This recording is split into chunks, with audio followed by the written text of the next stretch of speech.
The best player in the world has been knocked out of the Champions League 2 years in a row. And he's turned up every time.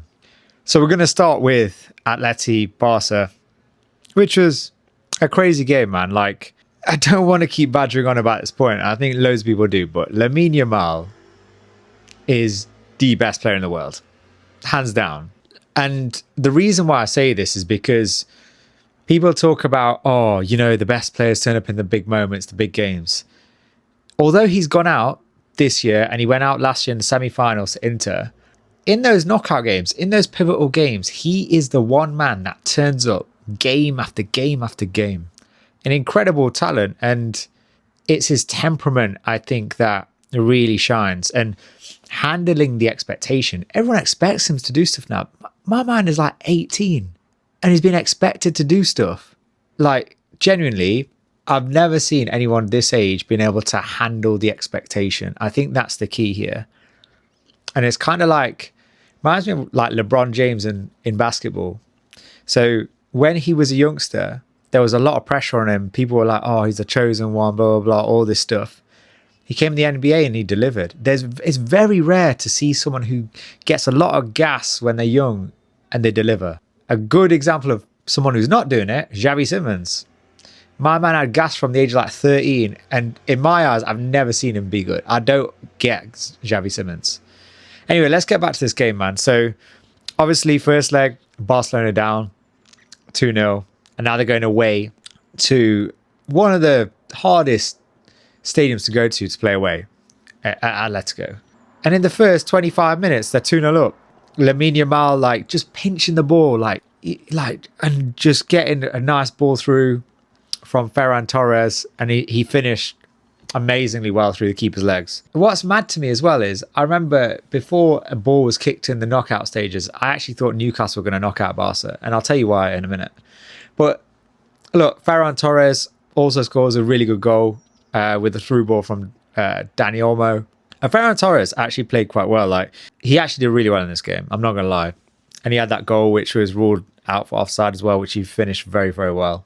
One thing I will say, right, Barcelona have some really, really top-class players in certain positions. Like, you've got, obviously, Lamine, you got Rafinha, you got Pedri, and you got your keeper, Garcia. But every other position, I think Gavi, look, he's had loads of injury problems. He could potentially become really good as well. But every other position is a bit like, do you know what I mean? Like, I just feel as though they need so many more players to really compete. Look, Hansi Flick has been praised for the way he plays football, his approach to football. Low-key, he's just a souped-up Ange.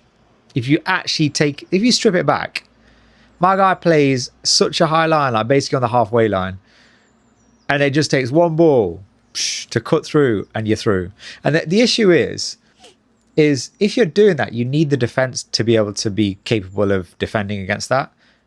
Barcelona don't have any elite defenders, in my opinion.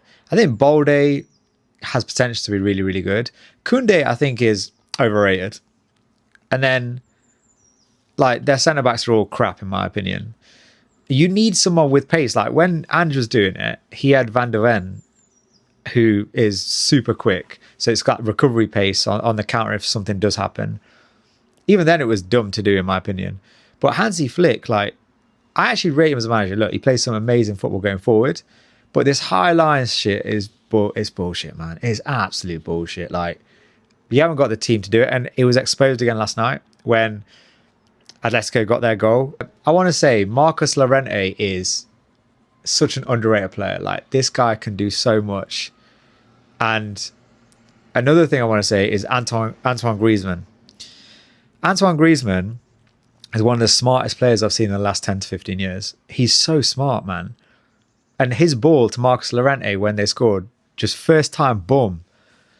And then the pass from Llorente across to Lookman was incredible. And what a finish from Lookman. A great counter-attacking goal. And that's what Barcelona has been susceptible from. Like, and that's why I've always said I don't really see this Barcelona team winning. Even last year, it was the same thing. Like, I had a feeling Inter Milan would win that game in the semis. And I was like, even if they get to the final, I feel like Barcelona will get bopped by PSG. And it's just, I don't know, like, I feel as though they're missing a few pieces. And look, you're lucky that Lamine Yamal's so young, because you don't want to be wasting these years of his talent. But one thing I want to talk about also is like that position that I mentioned, like Dani Olmo, right, and Griezmann, because I think they're both essentially like kind of tens. If Griezmann was playing for Barca, I feel like Barca win this game. Dani Olmo is a weird player. Like he's good, but he's not amazing. He's such, I don't know, man. Like he turns up sometimes, he doesn't turn up sometimes.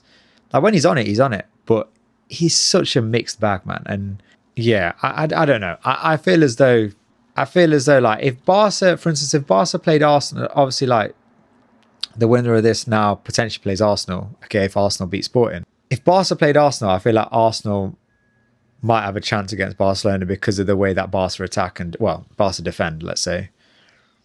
I think Atletico is a harder opponent for Arsenal. And I'm looking forward to it, man. I'm looking forward to it.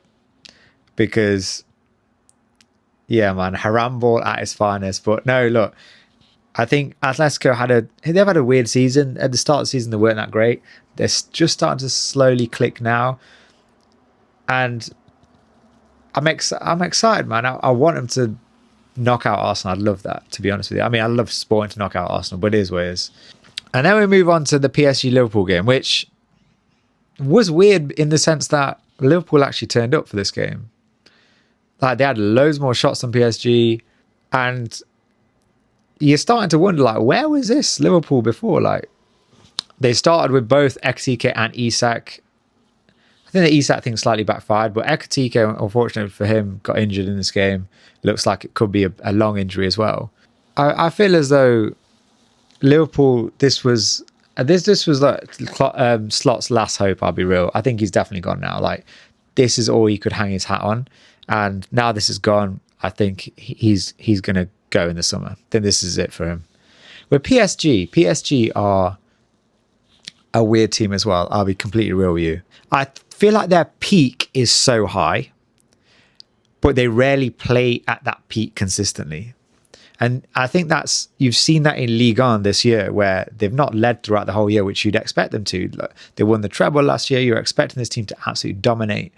And they haven't done that this year. And I feel as though like when they turn it on and they play to, like, they can batter anyone. Like they can generally, if they want to win this Champions League, they can win it. But they have off days and they can be got at, I feel. It's such a weird team, I feel as though. And look, everyone's gassing up Luis Enrique, and I think he's a really good manager. Obviously, he's won 2 trebles. Like, that's no easy thing to do. But building consistency, I think, has been hard for him at PSG. And look, I'd love him to go and win it this year. It'd be class, like back-to-back Champions Leagues. But I think they're literally a moments team.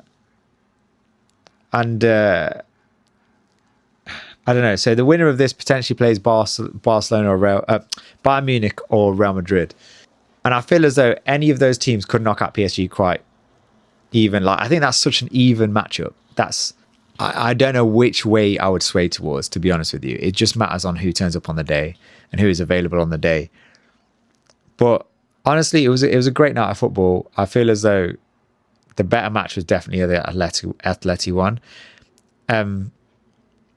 Just before I go, I want to touch on Rashford, because obviously I'm a Man United fan. He came on, didn't do much. Like, he has declined so much in the last couple of years. Everyone said, oh, he's doing really well at Barcelona and stuff. Yeah, he scored a couple of goals at the start of the season and things like that, but he's not got the mentality. And I've said this before, he's got all the skills and capability to do really well. But at the end of the day, football is about mentality. And I think you see that difference between him and, like, Lamine Yamal, for instance. Lamine has that mentality. Like I said, he turns up in the big games. And some people just can't do that. And it's fine. It just means that's your ceiling. But yeah, and now tonight we have another sort of round of fixtures to get through to see who actually makes the semi-finals. Praying that Arsenal don't. But yeah, let's see. Remember to like, share, comment, subscribe. Remember, I'm doing daily videos on this channel. And yeah, let me know what you want to see in the comments below. But yeah, peace.